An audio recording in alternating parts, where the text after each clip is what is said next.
विठ्ठल बरवा तुहा माधव बरवा तुहा माधव बरवा तुहा माधव बरवा रूप पाहता लोचनी सुख झाले उसागरी तुहा विठ्ठल बरवा तुहा माधव बरवा तुहा माधव बरवा तुहा माधव बरवा जय जय राम कृष्ण हरी जय जय राम कृष्ण हरे जय राम कृष्ण हरि हरे जय राम कृष्ण जय जय जय जय राम हरि जय जय राम कृष्ण जय जय राम कृष्ण हरि जय जय राम कृष्ण जय जय जय जय राम हरि जय जय राम कृष्ण जय जय राम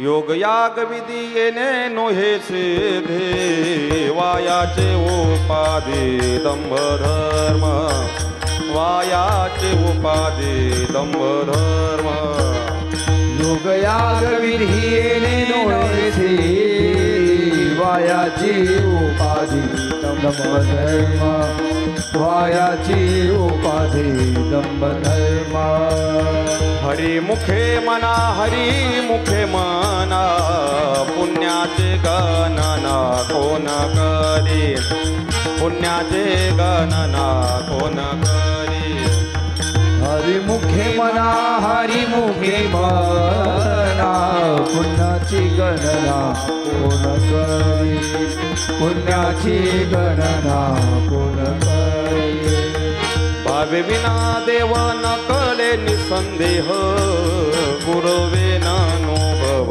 कैसा कळे गुरवे नानुभव कैसा कळे भावे विना देव न कळे निसंग देह गुरु विना अनुभव कैसा कळे गुरु विना अनुभव कैसा कळे हरी मुखे मना हरी मुखे मना पुण्याचे गणना कोण करी पुण्याचे गणना कोण करी हरी मुखे मना हरी मुखे मना पुण्याची गणना कोण करी पुण्याची गणना कोण करी तपे विना दैवत दिल्या विना प्राप्त पूजे विना हित कोण सांगे पूजे विना हित कोण सांगे तपे विन दैवत दिदल्या विने प्राप्त गुजे विन हित कोण सांगे गुजे विन हित कोण सांगे हरी मुखे मना हरी मुखे मना पुण्याचे गणना कोण करी पुण्याचे गणना कोण करी हरी मुखे मना हरी मुखे मना पुण्याची गणना कोण करी पुण्याची गणना कोण करी ज्ञानदेव सांगे दृष्टांताची मात साधूचे संगती तरुणोपाय साधूचे संगती तरुणोपाय ज्ञानदेव सांगे दृष्टांताची मात साधूचे संगती तरुणोपाय साधूचे संगती तरुणोपाय हरी मुखे मना हरी मुखे मना हरी मुखे मना हरी मुखे मना हरी मुखे मना हरी मुखे मना पुण्याची गणना कोण करी पुण्याची गणना कोण करी विठ्ठल विठ्ठल विठ्ठल सर्वांनी टाळी हा विठ्ठल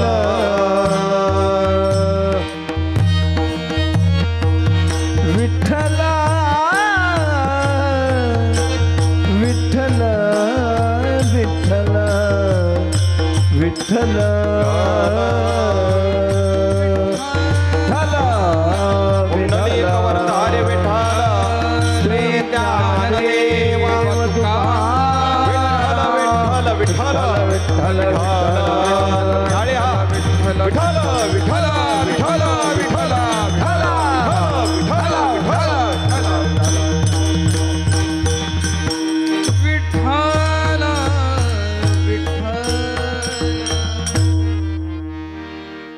योगयाग विधी येणे नोहे सिद्धी, वायाची उपाधी दंभधर्म, हरिमुखे मना पुण्याची गणना कोण करी. प्रस्तुत प्राप्त प्रसंगी संप्राप्त कीर्तनरूपी सेवेकरता घेतलेला अभंग अखिल विश्वाच्या हृदय पटलावरती व्याप्त असणारे, ज्यांच्याकडे आम्ही ज्ञानियांचे राजे, योग्यांचे शिरोमणी, आमच्या साधकांचा मायबाप असणारे संत श्रेष्ठ ज्ञानोबराय, ज्ञानोबरायांचा सर्वांच्या परिचयात असणारा हरिपाठ प्रकरणातील असणारा आजचा अभंग. प्रस्तुत अभंगातून ज्ञानोबराय भगवंत प्राप्ती करता इतर असणाऱ्या साधनांचा निषेध करतात. किती भक्ती, भावभक्तीपूर्वक आमची भक्ती असली पाहिजे त्याचं लक्षण सांगतात. गुरुवर आमची किती श्रद्धा असली पाहिजे तेही आमच्या समोर उभा करतात. आणि आमच्या आयुष्याचा उद्धार करायचा असेल तर संत संगती किती महत्वाची हे ज्ञानोबराय प्रस्तुत अभंगातून पटवून देतात. विठ्ठल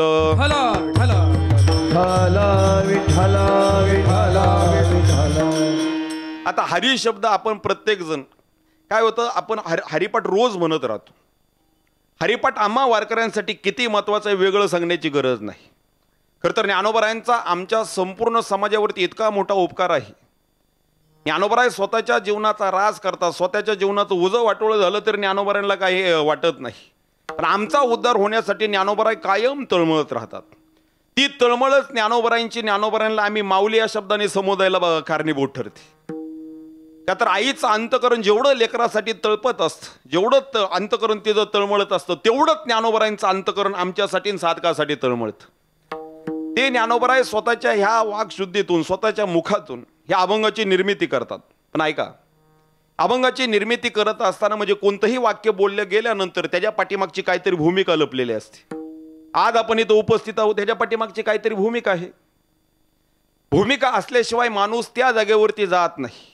ज्ञानोबरायांच्या असू द्या, तुकोबरायांच्या असू द्या, नाथ महाराजांच्या असू द्या, प्रत्येक अभंगाची एक भूमिका ठरलेली आहे, एक काळ ठरलेला आहे, एक साधना ठरलेली आहे, एक विचार ठरलेला आहे. खरं तर हा ज्ञानोबरायांचा अभंग आहे तो ज्ञानेश्वरी लिहिण्या अगोदरच आहे. का तर स्पष्ट सांगतो, ज्यावेळेस ज्ञानोबराय ज्ञानेश्वरी लिहिता 1272 तै टीका केली ज्ञानेश्वरी सच्चिदानंद बाबा आदरेली खोको झाला. ज्ञानेश्वरी लिहिल्यानंतर ज्ञानोबराय स्वतःचं जीवन संपवण्याचा विचार करतात. का तर मोठ्या